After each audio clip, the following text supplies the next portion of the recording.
You wouldn't know it flying into Fort McMurray that this is one of the most famous places in all the modern world. You keep waiting or deciding to see some vast Siberia-sized pit, and all below is simply the natural landscape of northern Alberta. From reading about it and from all the alarms that are sounded, I expected something much more hyper-dramatic, kind of mix of dystopia and Dante's Inferno. But Fort Mac is a busy, bustling town, showing all the signs of extremely rapid growth.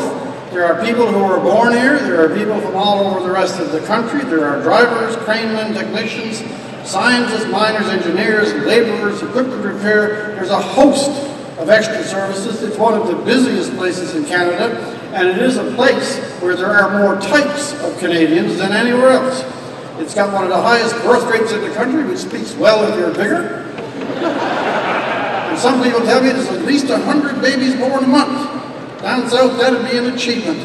But Fort McMurray is also in the eye of the storm. For some, it is ground zero in the war against fossil fuels, or a great proxy on the development policies of the modern age. Everyone has an opinion on Fort McMurray and the job that's going on here.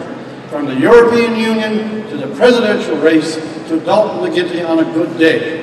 To every newspaper and television commentary in all of North America, everyone has an opinion. One rabid commentator from The Guardian said that because of the oil sands, Canada, quote, is now a petro-thug state. Whatever that phrase means either to him or to anybody else. It's funny how much harsh comes down on a place that is supplying and will supply one of the essential components of Canada and the world's economy.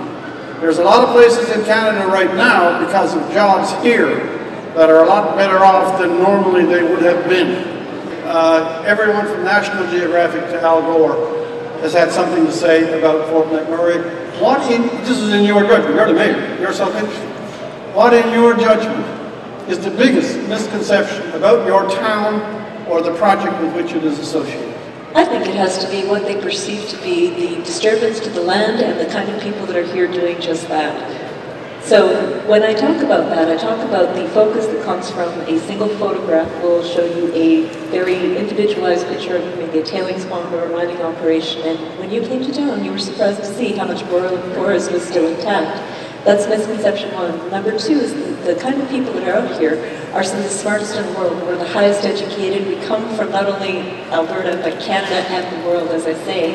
We're not all men, we're not all blue collar, and we are all here to improve our lives. I was really happy to be here at the event today because I think it was one of the first opportunities that people in Fort McMurray had to talk about living here and working here and building a community. And it was nice to see media come into Fort McMurray and allow that to happen. I took away that there's a common pride in this community and that there is a counter-narrative to the environmental concerns and the community perceptions that we're just about frontier town. There's more of a family center here.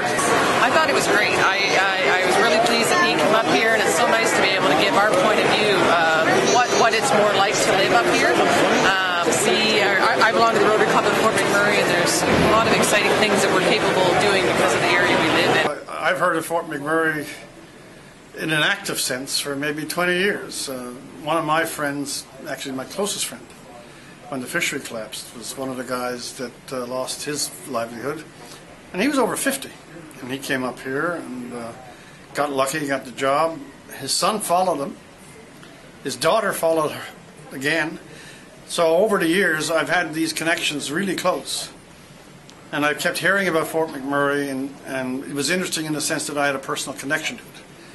And then on a journalistic side, you keep reading about Fort McMurray, even though you have friends that are here and that know about it and talk about it. But the stories you're reading are just ridiculous. And when Kyoto came out, and then the last meetings in Copenhagen, there were people in Copenhagen, the great environmental conference, saying that if Fort McMurray went ahead, that was the end of global warming and the end of the planet and the end of the Kyoto Treaty. And you're saying, you know, we're not China, not India, not Africa, not the United States, but just one project, you know, a couple hundred miles north of Edmonton is going to close down the world. So to answer finally your question, this is just like any other major town, and this is a major town, with a major development. It has the stresses and strains that are associated with a major development, but it also has all the promise and all the energy and all the enthusiasm that's associated with a major development. And the caricatures that are painted by its enemies are ludicrous.